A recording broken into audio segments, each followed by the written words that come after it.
No drugs in Bharuch અભિયાન હેઠળ GIDC પોલીસની મોટી કાર્યવાહી, 10 લાખનો ગાંજો જપ્ત। ભરૂચ જિલ્લામાં યુવાધનને નશાના રવાડે ચડતું અટકાવવા પોલીસ એક્શન મોડમાં। મહિલા આરોપીના ઘરના ગુપ્ત ખાનામાંથી 20 કિલોથી વધુનો જથ્થો મળ્યો।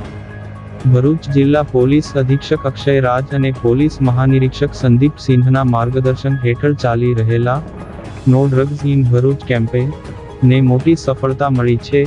અંકલેશ્વર વિભાગના નાયબ પોલીસ અધિક્ષક ડોક્ટર કુશલ ઓઝાની સૂચનાથી જીઆઈડીસી પોલીસ મથકના ઇન્સ્પેક્ટર આર.એચ. વાળા અને તેમની ટીમે બાતમીના આધારે સારંગપુર વિસ્તારમાં દરોડો પાડી નશીલા પદાર્થોના નેટવર્કનો પર્દાફાશ કર્યો છે। પોલીસ ટીમને મળેલી ચોક્કસ બાતમી મુજબ સારંગપુરની ઓમનગર સોસાયટીમાં રહેતી જ્યોતિકુમારી દીપકકુમાર મંડલ નામની મહિલા પોતાના ઘરમાં ગેરકાયદેસર ગાંજાનો સંગ્રહ કરી વેચાણ કરતી હતી। પોલીસે પંચોની હાજરીમાં રહેણાંક મકાનમાં તપાસ હાથ ધરતા બેડરૂમના કબાટમાં બનાવેલા ગુપ્તખાના અને બાથરૂમમાંથી વનસ્પતિજન્ય ગાંજાનો જથ્થો મળી આવ્યો હતો।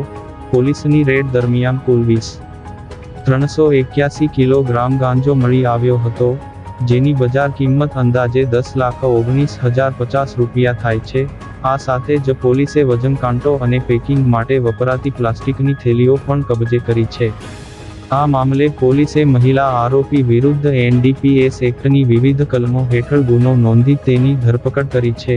આ નશાનો જથ્થો ક્યાંથી લાવવામાં આવ્યો હતો અને આ રેકેટમાં અન્ય કયા શખ્સો સામેલ છે તે દિશામાં પોલીસે તપાસના ચક્રો ગતિમાન કર્યા છે।